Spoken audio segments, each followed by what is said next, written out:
Experiences are what people love the most about travel. That is why I really do love Viator.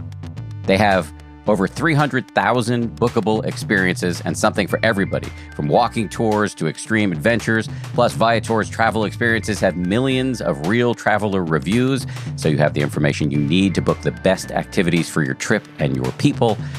I mentioned this before, but I went on a big cross-country trip with my son recently. We're in Vegas and New Orleans and Jackson Hole, and I used Viator to scan through some possible activities we could do in each of these places. We've got some more trips coming up.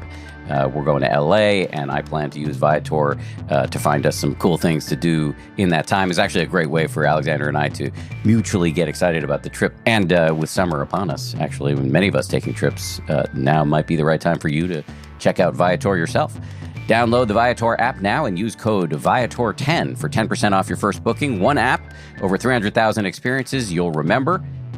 Do more with Viator.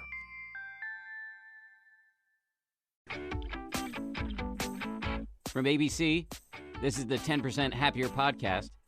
I'm Dan Harris.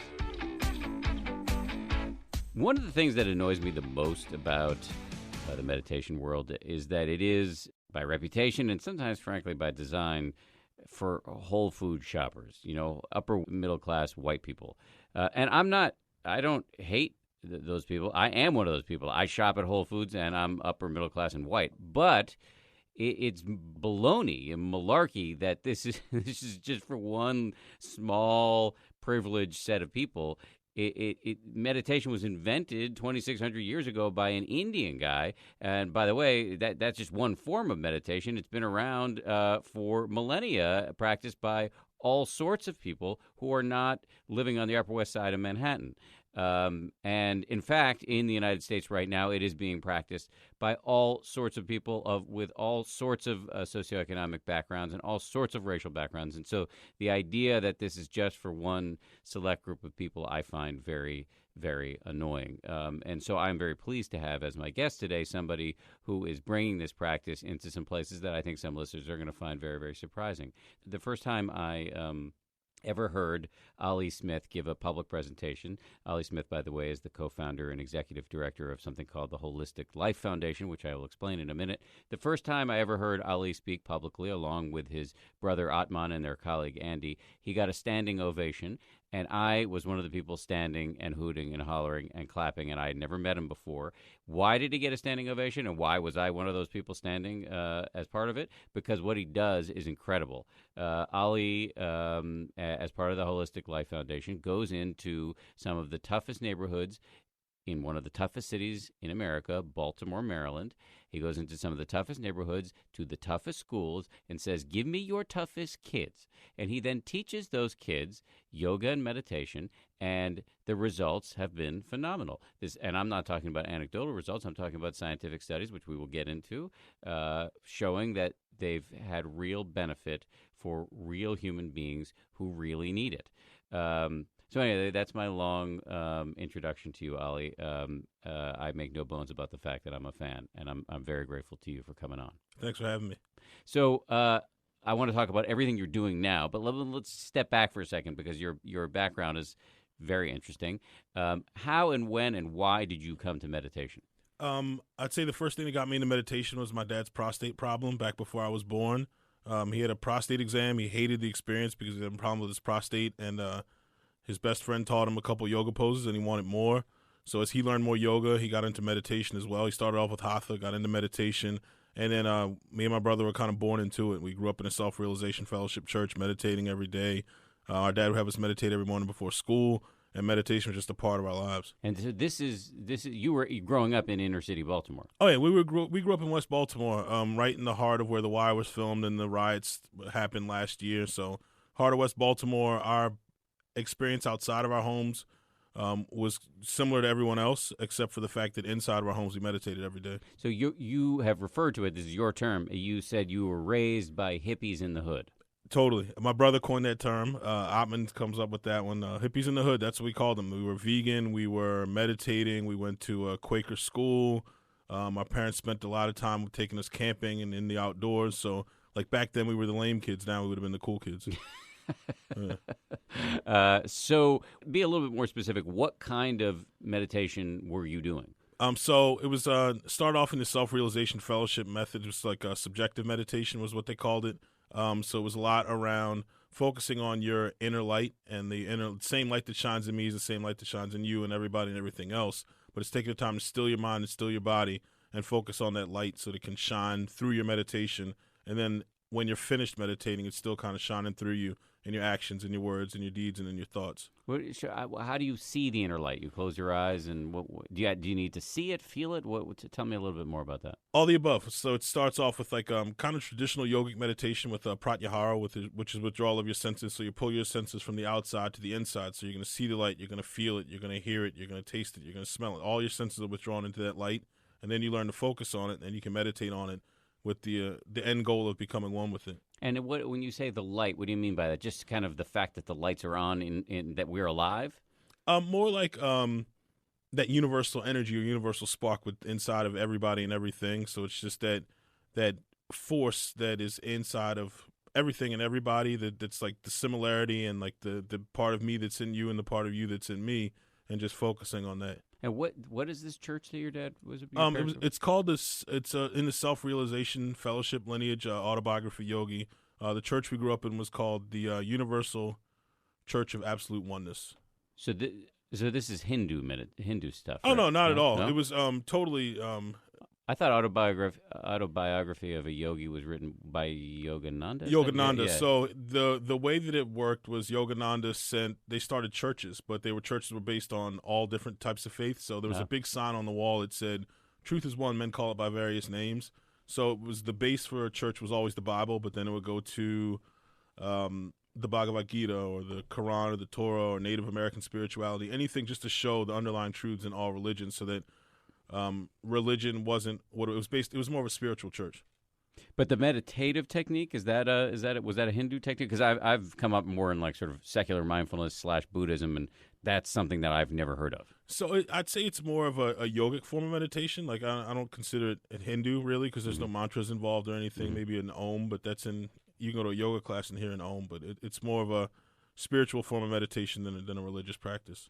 And so what are the benefits of it? Because it sounds to me like the benefit would be stillness and also sort of compassion, as opposed to what the kind of meditation I practice, which is really the benefit is mindfulness.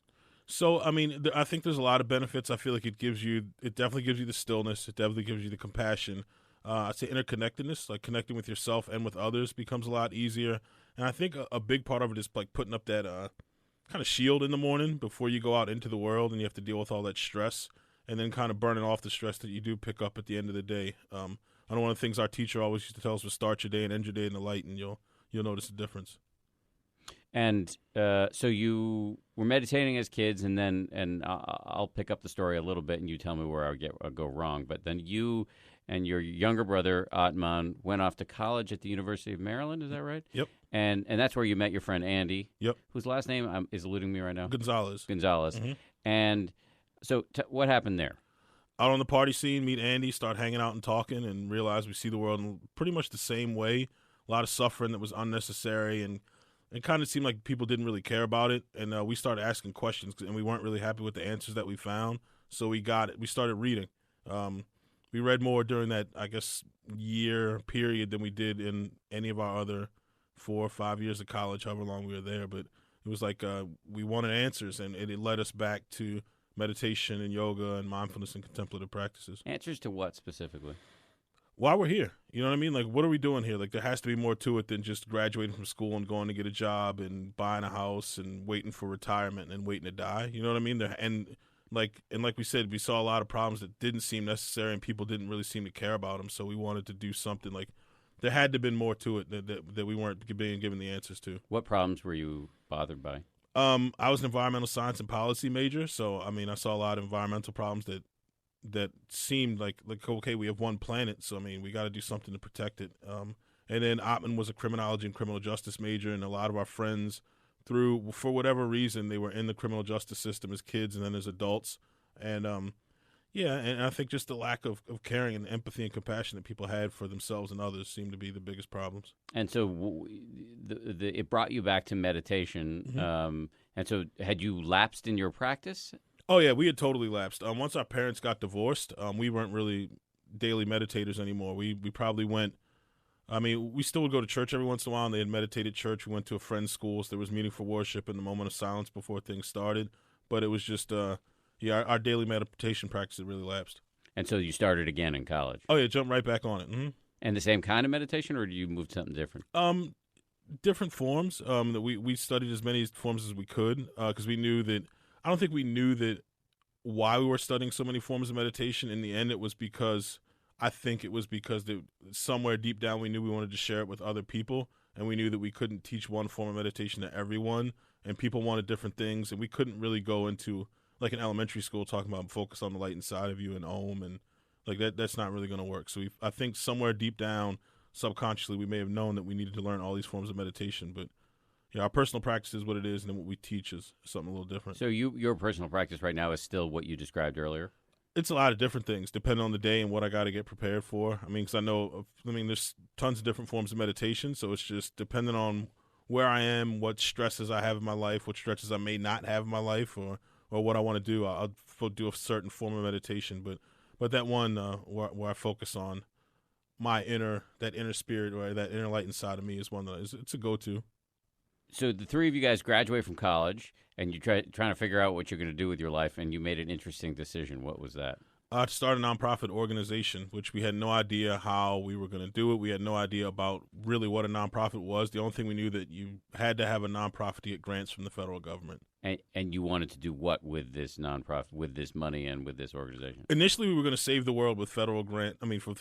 Like the federal government was going to pay us to save the world. That was our initial plan. But in no particular way. It was just going to save the world. Oh, yeah, we were going to do everything. We were going to do environmental programs. We were going to do yoga programs, meditation programs. We were going to do gardens. We were going to do food. Like, we were going to do everything. The three of us were literally going to save the world.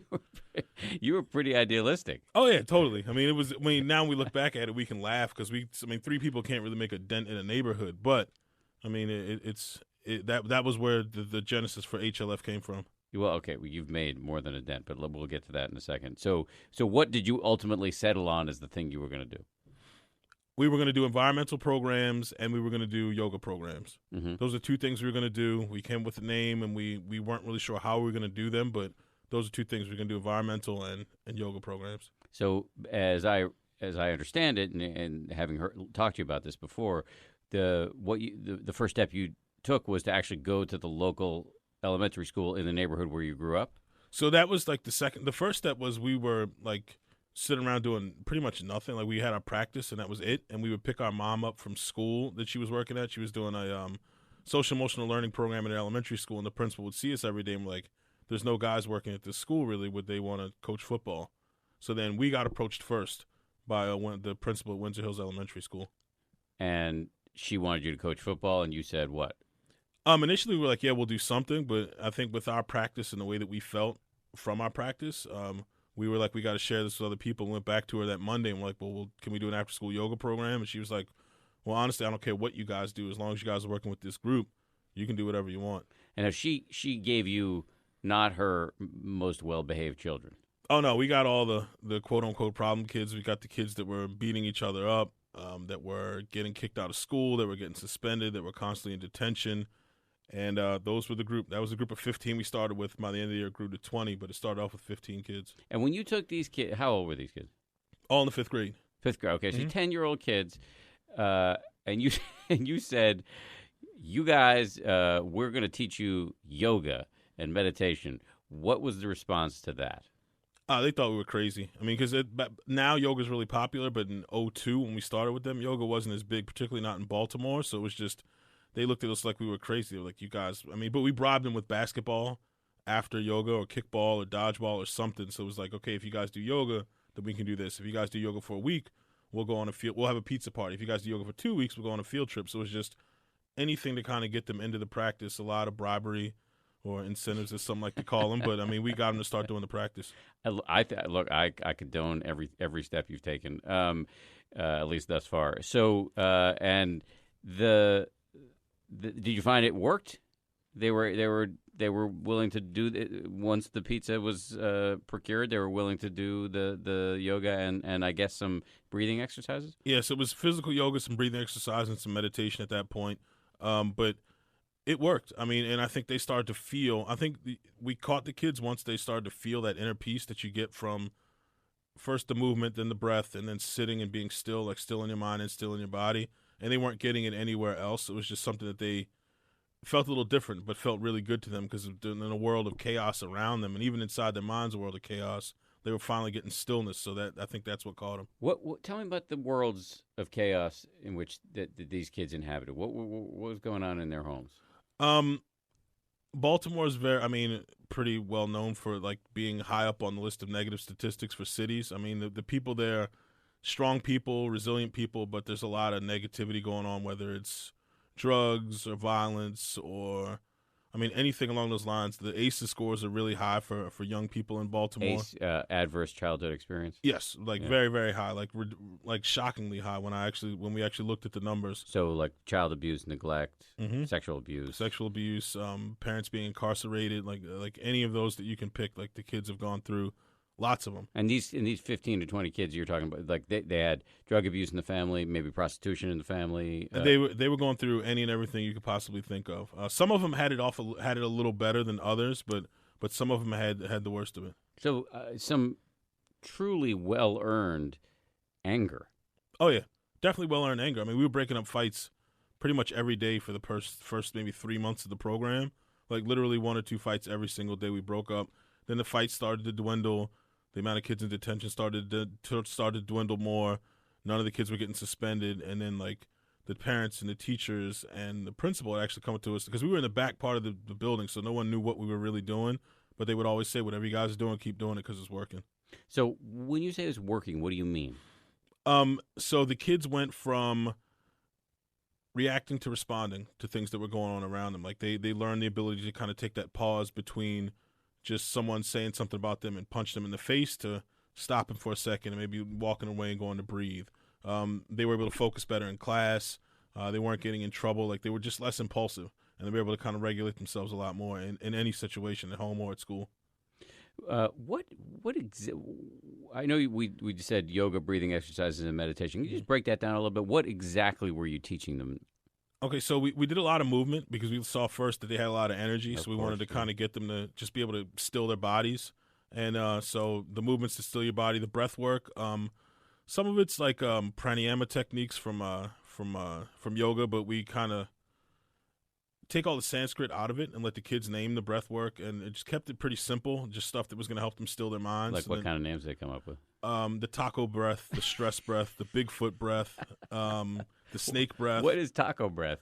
Traditionally it's called kaki or satali kriya, where you curl your tongue Uh-huh. and you breathe in through your tongue, so your tongue looks like a taco, so they call it the I taco see. breath. Gotcha. Yeah. So gotcha. they've got names for everything. We let them name them, but I mean they felt the benefits. Like their minds started to slow down some.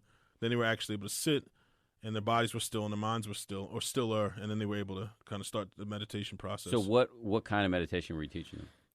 A lot of breath-based meditation, some mindfulness meditation, any and everything we could, just to expose them to different forms, because we wanted them to be able to whatever stuck with them. Like me and my brother grew up meditating together, but he loves walking meditation, and I hate it. So I mean, we knew if our likes in meditation were that diverse, and we grew up meditating together, taught by the same person, our dad, like we had to give people different tools, and whatever they decided to use, that's what they used. So we started off with a lot of guide. We did a lot of guided meditations because the kids have been through a lot of trauma, so we didn't want to give them like those empty spaces for the trauma to come up. So we would kind of guide them through it all the way through.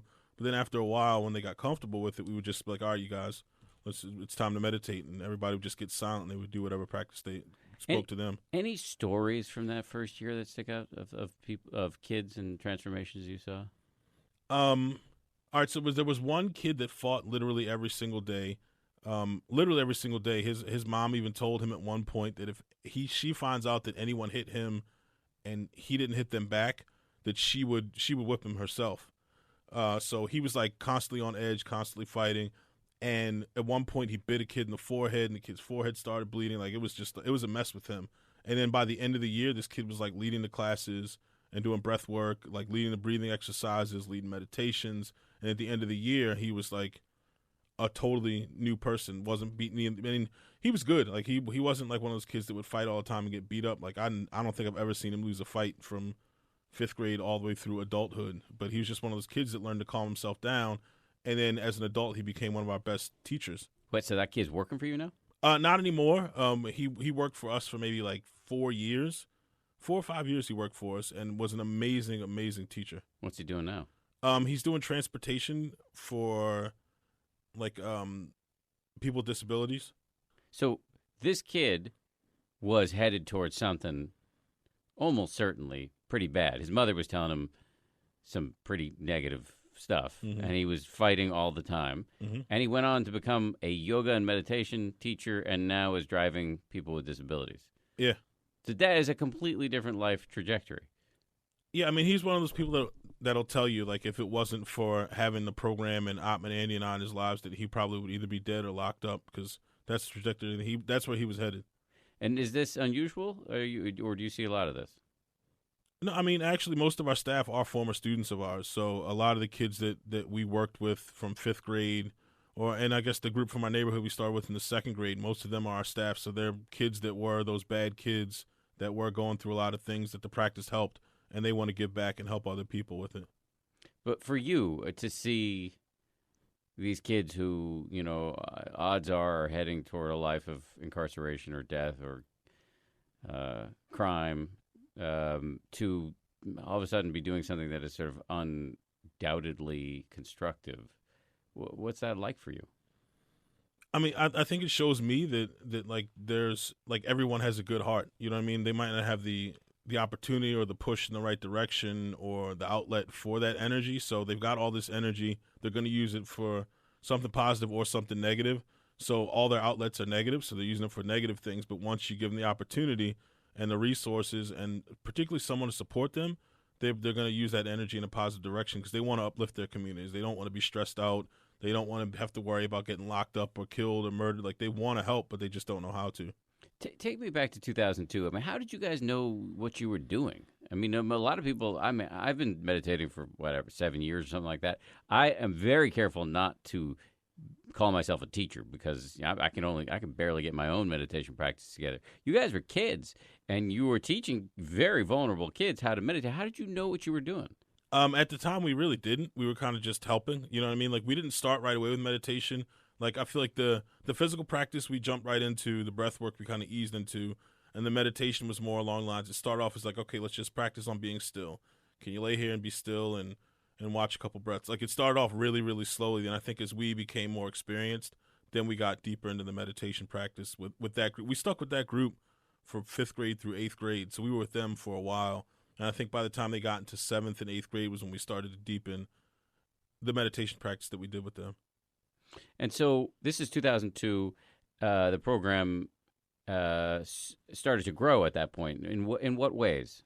I think we just saw other opportunities out there. We're like, well, if this works with 20 kids that were the bad kids at the school, like maybe it can work in other places. So I remember we found a high school we did some work in. My dad's girlfriend at the time worked for the Baltimore County School Board, and she talked about how stressed out all of our coworkers were. So we did a program for them. Harambe Drug Treatment Center was another place that we start, like one of the initial places that we expanded to. So it was just like, hey, this stuff works for everybody. It's just a matter of presenting it to them in a way that speaks to them and the problems that they're going through in their lives. So it was just very, very slow. And we were just jumping on any opportunity that popped up. Like, at that point, we weren't really thinking strategically. It was just like, oh, they need help, let's go help them. Oh, they got a program, let's go help them. And it wasn't lucrative work. So if I recall, you guys were working overnights at a mental institution, a mental hospital? Yeah, we worked at a crisis center, mental crisis center for pretty much the entire weekend. We work probably like 60, 70 hours during the week, maybe 80 hours some week. Like, it was just like a full-time job during the week, and then we would go and work 3 shifts on the weekends to keep money in our pockets. A lot of commitment. At some point, I believe it was Johns Hopkins or the University of Pennsylvania, maybe both of them swooped in and said they want to start studying what you're doing. Who came in and what did they find? It started off with Dr. Mark Greenberg from Penn State University, and he connected us with Phil Leaf and Tamar Mendelson from the Johns Hopkins Bloomberg School of Public Health. And I remember Mark telling us that we needed to do a study to prove that it worked. And we looked at him like, we know it works. Look at the kids. He's like, no, you guys need to do a study. So we did the first randomized control trial on yoga and mindfulness in urban youth, and we got some great results. We saw most of the measures for the first round were cognitive, so it was just around self-regulation, ruminating thoughts, focus, attention, and stress, and we got really, really good results for all those. And there's actually a scientific article published in the Journal of Abnormal Child Psychology. So we got some really good results for that one. And was that the only study, or have there been more? We actually did a second round of the study, which I think was pretty cool because actually with that one we did follow-up. We did 6-month, 12-month, and 18-month follow-up to that one, and we did some physiological measures and took the school data as well because, principals care about cognitive measures, but they want to know, like, is it just decreasing suspensions and fights and increasing attendance and grades? So we studied all of that, and I think the coolest thing that came out of that was the fact that we saw that kids were going back to the breath, like over the movement and the meditation. Like almost every single kid that they followed up with, I guess a year later, 18 months later, were all still doing breath work. Wow. And did it improve their did they show that it improved their behavior at school and their performance in school? Yeah, there were some links to I think they looked at test scores. They didn't look at grades. They looked at test scores, promotion rates, and suspension rates, and there was definitely a few positive measures around those. So at this point, you feel pretty confident saying this works? Oh, yeah, I think it works. I mean, even without the study, I still feel confident in saying it works. Academy is a new scripted podcast that follows Ava Richards, a brilliant scholarship student attending Bishop Gray Academy, the country's most exclusive boarding school. Academy takes you into the world of a cutthroat private school where power, money, and sex collide in a game of life and death. Binge all 10 episodes of Academy early and ad-free on Wondery Plus. So, what is the size of the program of Holistic Life Foundation now? Give me the full scope of what you're up to now. I guess 14 years after you started. Okay, so our after-school program started with 15 kids. Right now, there's 120 kids in our after-school program. Total, we work in about 14 schools, serving about 4,500 kids a week in Baltimore City public schools. We work in the private schools a lot now. Op and I grew up in the private school system, and when we graduated, we wanted to work in underserved communities, and we felt like they needed to practice more. But then as we started to look, we were like, nah, like everybody's stressed out for different reasons. So we started working in the private schools as well. We do a lot of trainings and workshops, and a lot of trainings and workshops because people are interested in how we do what we do. So we do trainings in a lot of different places to show people how to bring yoga and mindfulness and other contemplative practices to kids in general, not just urban youth, but kids in private schools as well who may be more affluent. So we do that. We're working with Will Concepts on the Grow Mindfulness for Teens app. We're doing a lot of curriculum development. We're doing trainings around trauma-informed yoga and mindfulness. There's a lot that we do, and a lot of it's the thing about it now is that Ottman, Andy, and I are stuck in the office most of the time, and we don't get to do a lot of hands-on teaching in Baltimore. But when we do travel, we do get to teach, and we do get to facilitate a lot of training. So we may not be directly reaching the kids, but our staff's reaching the kids, and the teachers and the people that we train are reaching kids. It's amazing what it's grown to. Yeah, amazing. It's pretty nuts to think that we started to, like, we expected to constantly be sitting in a classroom teaching kids, but now we're behind a desk. But like I said, at our most, we served about 100 kids a week, and now we're serving 4,500 kids a week. So just are there stories that you can tell about transformations among kids that you think would be worth sharing? Yeah. So I know the one of the first kids from our neighborhood that we met was a kid named I won't say his name, but he was a kid that they used to call him Smiley because he smiled all the time, and he became one of our best young teachers. I think in the second grade we did a workshop for the Baltimore City Department of Parks and Recs, like all their leadership staff. So we walk in there. It's Ottman, Andy, and I, and this kid Smiley. He walks in. And we look at him, we're like, you're going to teach this class? He's like, what do you mean I'm going to teach this class? These are adults. And we're like, no, you teach the kids at the after-school program. Just pretend they're kids and go teach them. This kid goes in there in second grade and knocks it out the box. Like, these people from the Baltimore City Department of Parks and Recs are like, looking at him, like they're amazed at this kid. And he's up there, he's confident, he knows the practice, he's explaining everything perfectly, demonstrating everything. And then for, like, fast forward a little bit to high school, so he was a great student of ours. Then, like, I think this must have been, like, 10th grade, this kid, he lost his dad. He had some problems with his mom's and some drug abuse. His brother got arrested, so he was kind of on his own. He got locked up like 3 times. I went to court with him the last time, and the judge was like, well, you can't go back home. Where are you going to live? And he pointed at me. was like, I'm going to live with my mentor. And I wasn't expecting that. So I called my girlfriend at the time. My kid's mom was like, hey, we got Jarrell's coming to live with us. And he came and lived with us. And he lived with us for a while. He was doing well. And then he moved back to the neighborhood. And now he's working for us again. So he made, like, everything came full circle. So, Wow. yeah. That's great. Yeah. And I'm sure, I just have to imagine after doing this for so long that you've lots of stories like that. Oh, yeah. Tons of kids like that. You got 2 boys. Mm-hmm. Do you teach them to meditate? My oldest son, yes. My 9-year-old, we've been meditating together since he was 4. And what about the younger son? He's not really there yet. Like, he's more into the physical practice. He's more of a... How old is he? He's 4. So what is the right age to... I have a 1-year-old. You met him. Yeah. You met him when he was a couple months old. What is the right age to... So this is a very selfish line of questioning I'm launching here. But what is the right age to introduce meditation to kids?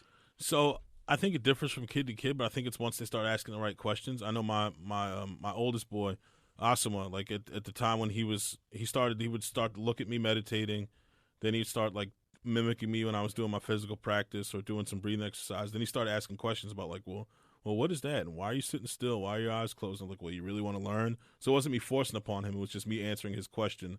So when he was ready, and then we rolled from there. Okay, so it's not... So as a dad, I shouldn't be pushing this on him. It's more like if he asks questions, answer them. Yeah, because I didn't want to be like, I know the things that my dad pushed on me. You kind of rebel. I'm like, oh, that's lame. It's coming from my dad. And I didn't want meditation to be one of those things. Like other things, fine, like multiplication or long division, I can push on him. But I don't want to push meditation. I wanted it to be something enjoyable that wasn't a punishment. It was something that was fun that he could go back to whenever he needed it. I'm trying to convince my son not to rip the faces off of our cats. That's really what the level we're dealing on right now. Yeah. But so I have a hard time imagining him ever meditating. What do you say to parents who say, my kids really need this? I think all kids need it for whatever reason. I mean, I think there are resources out there, and I think all kids need it for differing reasons, whether it's focus, whether it's anger, whether it's needing to connect with themselves or self-regulation. Like there's plenty of reasons to meditate, and there's plenty of different forms of meditation. But I think all kids can benefit from the practice. But I guess what I should have phrased that question better. I imagine a lot of parents listening to this right now who may be thinking, I would love to have my kid do this. How and where do I start? I'd say maybe start with your own practice. I mean, I know that's what my son connected to it was seeing his parents practice, seeing me practice. And I think that might be a good start, is to maybe find some resources for yourself and make it something that you all can share together. I'm sure you can find classes out there or resources. They can reach out to the Holistic Life Foundation if they want to. Like, we can get them some resources and figure something out. But I think there are resources out there. But I think connecting to your own practice and then sharing it with your kid is a good one. And that's something I often say when people ask me, and I'm kind of making it up. But my sense is it's going to be very hard to have mindful kids if the parents aren't mindful. Totally. So you need to be modeling this behavior. If you're freaking out every time, and you don't get an email you don't like, or you're yelling at your spouse, or whatever, eating uncontrollably but right before bed, it's going to be hard for your kids to learn how to control their emotions. Yeah, because kids call BS early. Like, they'll see it and they'll call it. So, I mean, you got to kind of walk it before you can talk it with them. What about how you talk about these practices to the population? That because you're not just dealing at this point, you're way beyond just inner city schools. You're in private schools too. But how do you talk about yoga and meditation that doesn't get you laughed out of the room? I think the way we deliver it is like we tell people it's a complementary skill to whatever you're doing. So like you can be mindful with whatever you're doing. You can practice breath work and be inconspicuous. You can meditate, and it's all just going to enhance your life. It's going to enhance your connection to yourself, to the people around you. It's going to decrease your stress level. You'll know when you feel certain emotions rising that you may not want to deal with, and it might not get out of control. You'll be aware of your thoughts. So it's just like an enhancement. It's like the cherry on top of the cake. You know what I mean? But what is the most common pushback you get?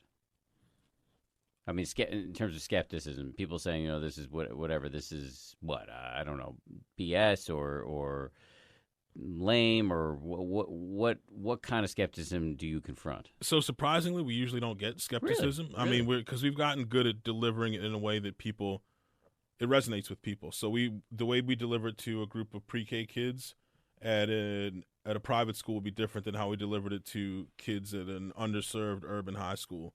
So just showing them skills that they can use.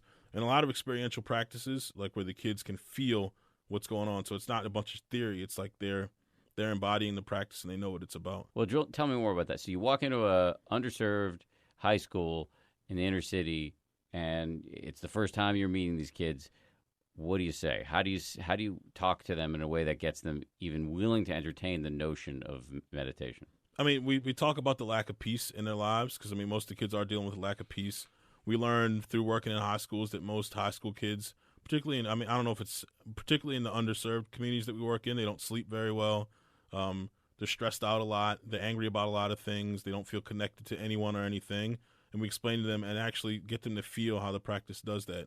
It's a lot less movement with kids, with older high school kids, because they don't want to mess up their clothes or they don't want to look foolish in front of their friends. So it's a lot more inconspicuous practice that you can sit there and no one knows if you're sleeping or if you're practicing. So they can practice it on the bus, they can practice at home, they can practice in class, they can practice around their peers who may not be doing it, and they're not singled out as moving around a lot. They're just kind of sitting there. So it works that way. And a lot of discussions. High school kids want to know. They want to know what's going on and why things are and why things aren't in a better place for them or for their peers or in their community. So it's a lot of discussions, a lot of breath work, and a lot of meditation and mindfulness practices with high school kids. Do you run into kids who are just unwilling to do it? They'll close their eyes and just actually sleep, and they're just not buying it. And if so, what do you do with those kids? Let them sleep. We just let them sleep. I mean, and then eventually they start talking to their friends, and their friends start talking about how much they love the practice and how much they use it at home. And then they may not do it with the group, but they'll come back and meet with us separately and come talk to us about the practice. So, are there nuts that are you just can't crack? Kids that you never reach? So we used to think there were, and a couple of the examples are kids that we've worked with that we would see years later that would bump back. I mean, because Baltimore is not a huge city, so you bump into a lot of these kids randomly in certain places around the city, and they'll tell us how they did the practice, like how they may not have done it around us, but they thank us, and they say that, when things get really stressed out for me, I do remember how to take a belly breath, or I do know how to focus on my breath and relax. So they'll go back to it, and it may look like we totally failed with this with that kid, but it's in there somewhere. And then when the things get really, really bad, they go back to it. What are the biggest problems you face day to day in your line of work? I guess on the nonprofit side of things, it's just like funding, and I guess just expanding the programming in a sustainable way. And I guess just day-to-day implementation is finding time during the school day, because a lot of times teachers don't want to give up their teaching time, and it's hard to incorporate into the schedule. So I think those are the two major challenges. What are your thoughts on the stuff I was talking about right at the beginning of the podcast, that the cover of Time magazine, when they did the mindfulness revolution, they had a blonde woman, floating off into the cosmos on the cover. And I thought on some level it was fine, but on some level, first of all, I was excited that Time magazine was covering the fact that mindfulness has become a big and bigger deal in the society. But on the other hand, there were a lot of people who were like, why reinforce the stereotype that this is for, wealthy white people? What's your view on this? Do you get as annoyed about this as I do, or do you think I'm making too big a deal of it? No, I think it's just spot on with it. I don't think Ottman, Andy, and I thought about it at first, because we were teaching, like, Ottman and I are African American, Andy's Puerto Rican, so we were teaching mostly people of color when we started in Baltimore. So it was just, that was what we saw. I don't think we realized it until we started going to retreat centers. Then we look around and we were the only people that looked like us there. And then we would show up to, like, and then as time went on, we would go there to teach, like to lead retreats. And we walk up to the people greeting us, and they'd be like, "Hey, you guys must be the band." What? No, it never ever had an instrument. What? I don't even play an instrument. Band? What kind of? Are there bands at meditation retreats anyway? I guess there are bands there, but we were always the band, like for the first few times. And we started running with, and our running joke was that we were an Aboriginal folk band. And Andy was our lead singer. Ottman played the didgeridoo, and I played the bull roarer. And people would believe us. So we have them going for days. They would see us like walking in to teach them, like, "Where are your instruments?" Like, we didn't. You said we were a band. Like, we teach meditation. Like, that's not what we do. So, yeah. We try to make light of it and have fun with it. But it's a serious problem, I think. Oh, yeah, it's really serious. I mean, because meditation, I think it makes people feel like meditation or mindfulness or contemplative practices aren't for them when they don't see people like them doing it. and also if they don't see studios in their neighborhood or if they can't afford a retreat center. It's kind of cool now that we have students that tell us when you ask them what they want to be when they grow up, they're like, I want to teach yoga. I want to teach meditation. I want to teach mindfulness. Like, that's what the kids are saying. That makes me want to cry with happiness. I mean, I think that's amazing. But what I mean, aside from the phenomenal work you're doing, what can be done to change these stereotypes? Because I feel like my role, I mean, I've tried to kind of do my little part to break meditation out of the sort of ooey gooey, airy fairy ghetto of like touchy feeliness that too long it was in. But I am limited in my reach because I am who I am, and I'm not saying there's anything wrong with who I am, but I am who I am. I was born on third base. You know, I was raised by doctors in suburban Massachusetts, and I haven't had a lot of the challenges that the population you're talking to has had. So I don't know that I'm the right guy to be reaching everybody. So what can be done, and how can somebody like me even help?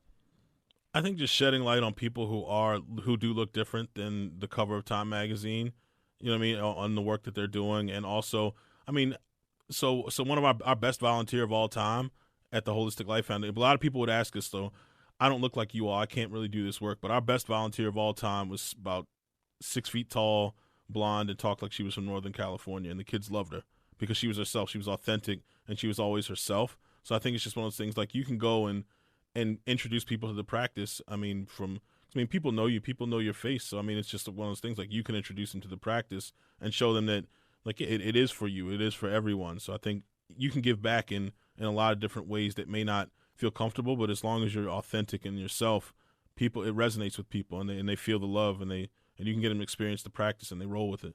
And beyond me, what do you think should be done just overall to sort of change the stereotype about who meditation is for?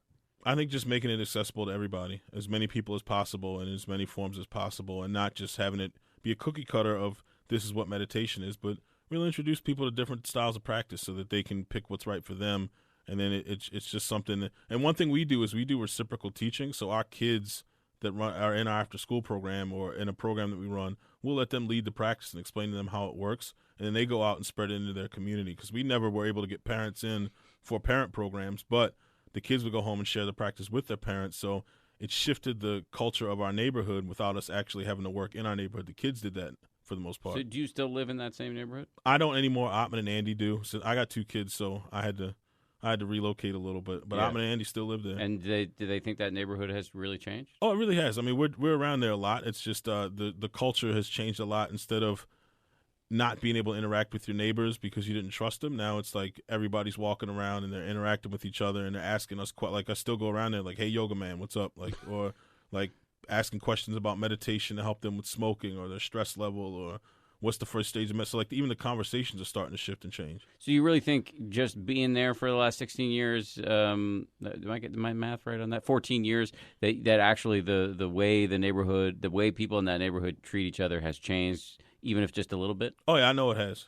And because a lot of the kids that would be doing some of the negative things in that neighborhood, now they're helping, they're teaching yoga, or they're teaching meditation, or they're teaching mindfulness.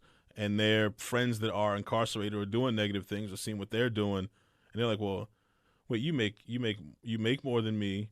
You're happier than me. You're less stressed than me, and you're doing something positive. Like, I need to get with these guys too." So it's like they're pulling their friends to the other side too. So you have to feel really good about that. Oh yeah, I'm very happy. I love what I do. Like, I love it. I couldn't see myself doing anything else. Maybe more of it and in different ways, but. Yeah. What is the future for you and for the organization? I think we'll continue to grow.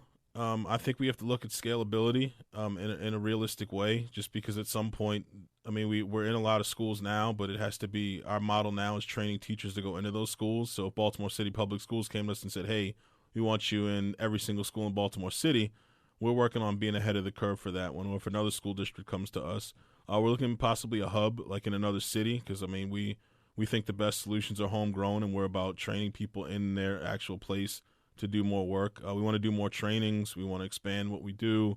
We want to do a little more online. We've got to do some writing. We need to find some time to kind of disappear for a little while and get some things out of our heads and out of our hearts and on the paper. And You mean like put out a book? Oh yeah, totally. I would read that book. It'd be pretty. I would also have the three of you on to promote it and get behind it. I think you should write a book. Yeah, and we just got to. I think we're gonna make ourselves take the time and just go ahead and do it.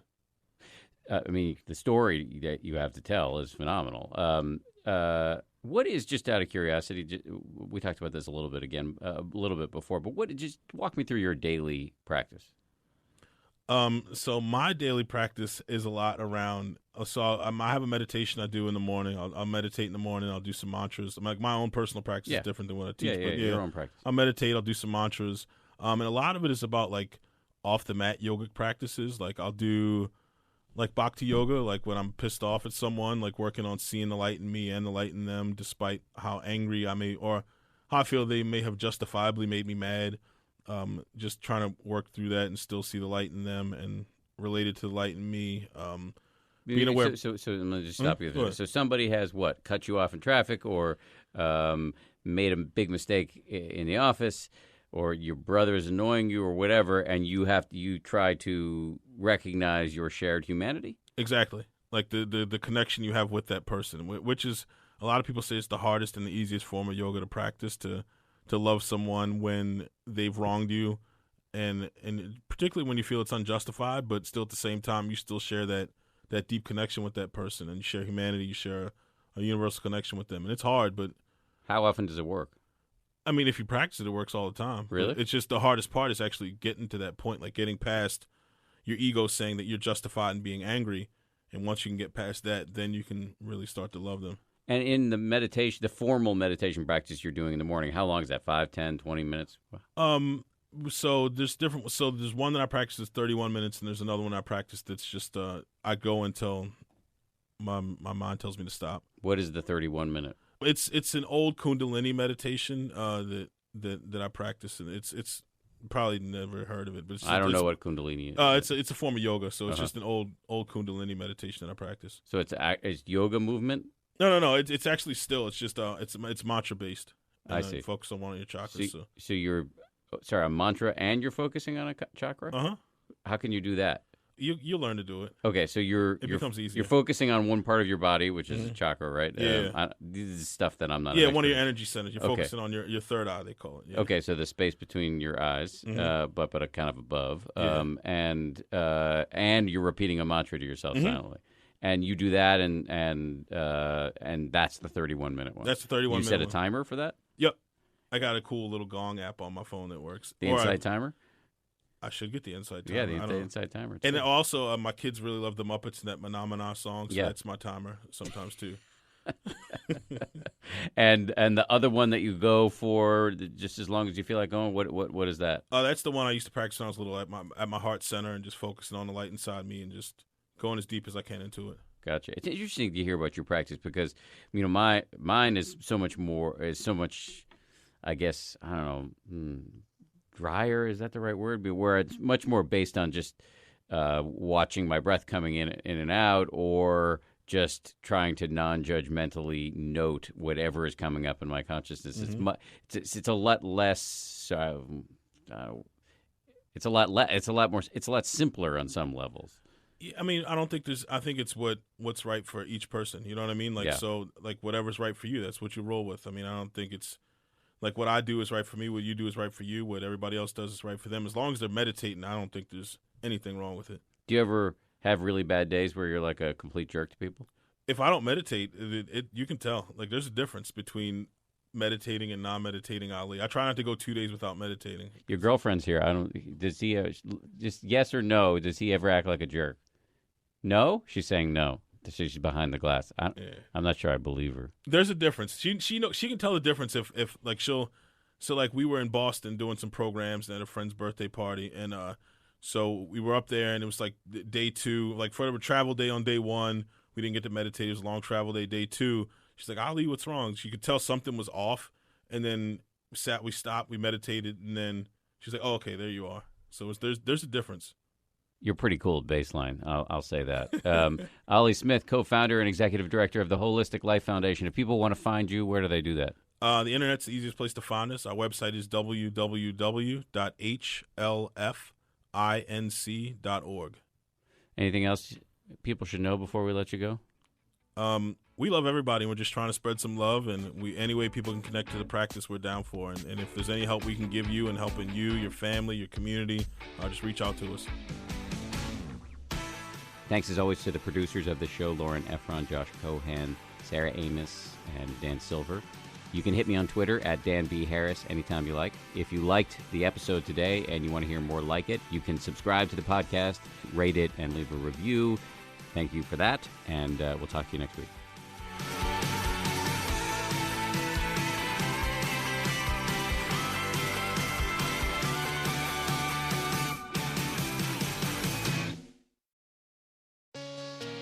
Hey, Prime members.